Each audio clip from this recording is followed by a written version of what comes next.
Navi has been one of the biggest launches at the 2016 Auto Expo, and that's despite it being one of the smallest two-wheelers to be launched. Of course, with its kind of quirky yet cute looks and tiny dimensions, this little Honda has created quite a buzz. It's interesting to see that because this is completely different from the ordinary. It's entirely new. It looks like a motorcycle, but it has the heart, the engine, and a lot of other components from the Activa 110 and other Hondas as well. Looks interesting, but is it as interesting to ride?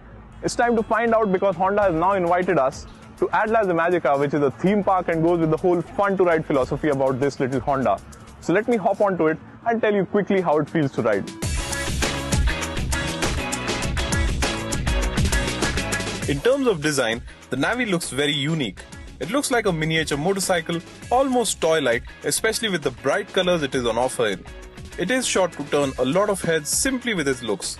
Very clever styling has helped Honda ensure that, and it is the design of the headlight, the chassis, fuel tank, seat and the tailpiece that stand out. The highlight on the Navi though is the empty space under the fuel tank where you would expect to see the engine on a conventional motorcycle. And someone not really into automobiles could probably assume that the Navi is an electric vehicle. A very well executed design on the whole, and interestingly the Navi is the first product to be designed and developed entirely in-house by Honda India without any help at all from its headquarters in Japan. It may look deceptively small, but once you sit on the Navi, it's only then that you realize that it's not very tiny. The riding position in fact is very similar to an Activa as the seat height is the same. And the fact that the handlebars are slightly taller than a scooter makes it easier to maneuver, while the fuel tank may look compact and very tiny, but it is nice to grip. Also, the seat is flat and wide, which makes it comfortable enough for you to take a pillion on board for a city ride. In terms of features, the Navi did not quite impress me like it did with its styling. The console is extremely basic with just a simple round dial for the speedometer. There is no trip meter or even a fuel gauge, which is a huge miss, especially when you consider the fact that the Navi's fuel tank can only hold 3.8 liters of petrol. What the Navi gets instead is the traditional fuel knob that lets you switch off the supply of fuel or switch from mains to reserve and vice versa. Another big miss is the lack of a USB socket under the seat for mobile phone charging, given the fact that the Navi's target customers practically eat, sleep and live with their mobile phones. What we would also like to see is a set of snazzy looking alloy wheels, the option of a front disc brake or at least Honda's combined braking system. That said, there's a whole range of accessories on offer, and the most popular one should be the lockable storage box you can fit into the hollow space under the fuel tank. We also got to see a fully accessorized Navi with a whole lot of additions like headlight and taillight surrounds, a leg guard and a white-orange paint job.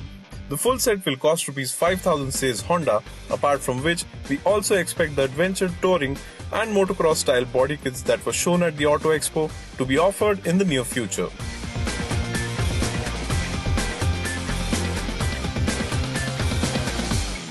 Powering the Navi is the same tried and tested 110cc motor from the Honda Activa, which offers roughly 8 PS of power. In fact, it feels peppier on the Navi because this is lighter in weight, which makes it more fun to ride, especially when taking off from standstill. What's more, the engine feels smooth and comfortable at 40 to 50 km an hour, which are the kinds of speeds that you would be doing in an urban environment. In terms of efficiency, I think the Navi will be pretty similar to the Activa, and in the real world, it should return in the region of 50 km per litre.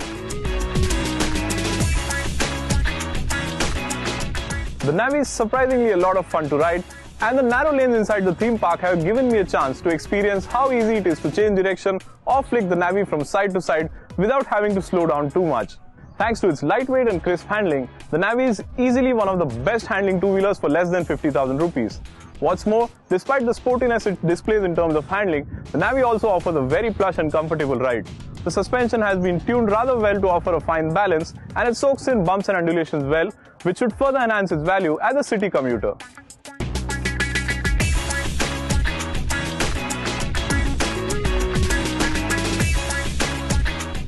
On the whole, the Navi comes across as a very interesting and very unique product, and as Honda says, it is nothing like anything else.